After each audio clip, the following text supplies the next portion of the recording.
Hey, welcome to another episode of Historic Headstones of Norfolk. We are in the beautiful Elmwood Cemetery in downtown Norfolk. We're going to be talking about Sterling Oliver. He died February 6, 1884. Oliver is a very famous name here in Hampton Roads. Many of you guys have probably had business with him or heard about them.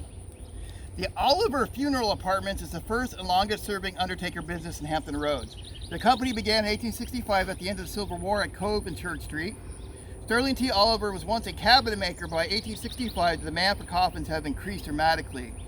He decided to apply his woodworking skills to coffin making instead.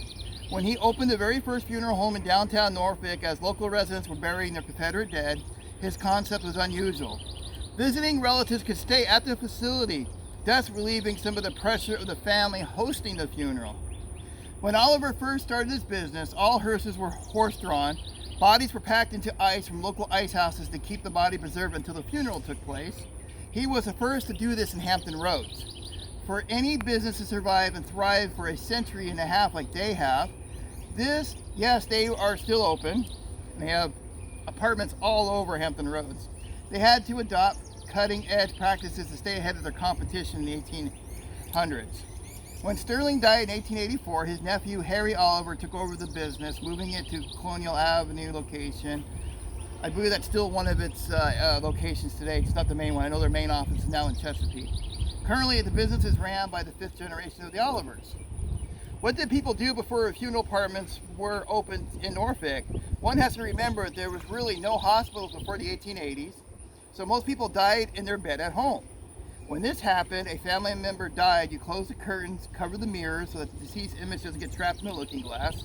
People stopped the clocks in the house at the time of death so they wouldn't have further bad luck.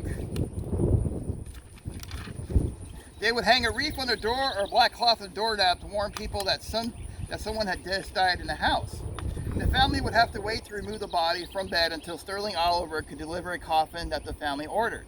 When the coffin arrived, the body would be put on display at the main room of the house or in the parlor. Someone who was not directly related, like cousins, friends, or neighbors, would take shifts sitting with the body for 3 days, just in case that the loved one woke up. Hence why it's called a wake. The room would be full of flowers and candles to cover up the smell of death because there's no embalming or refrigeration at the time. Many coffins of this time period had windows on top so people can come in, mourn, and could see the body without having the coffin open, which really did help with the smell. Victorian Norfolk, when funeral directors first came into the picture, like Mr. Oliver, they arranged huge processions in which black horses pulled a hearse with a glass viewing coffin, so passerbys can see the body as well as its trip to the final resting place. Mourners were hired to follow the hearse, looking despondent. Funerals became grand, expensive affairs, and many lower-class people saved up money so that if their children in those times of high child mortality did not survive, they can afford an appropriate funeral. Times and traditions have evolved since Victorian times, but our culture still retains bits of the traditions from earlier times. Flowers were a way for people to show sorrow during wakes and funerals. Victorians started that to cover up the smell. Deceased were always carried out of the house feet first, so they wouldn't look back into the house and beckon someone else who would have to go along with them to death. That was started by the Victorians. We still carry bodies out feet first. Today we have this custom, either coming out of the church or a funeral apartment, it's always feet first. So he is known as the first company to use refrigeration as well for the bodies in North America, and they created the idea of funeral apartments as well. So a lot of people don't know that about the Olivers, but they were very cutting edge for the mortuary business. And he's buried here along the main road, just by the back wall. And they have this is the Oliver lot. It's very beautiful with these box tombs.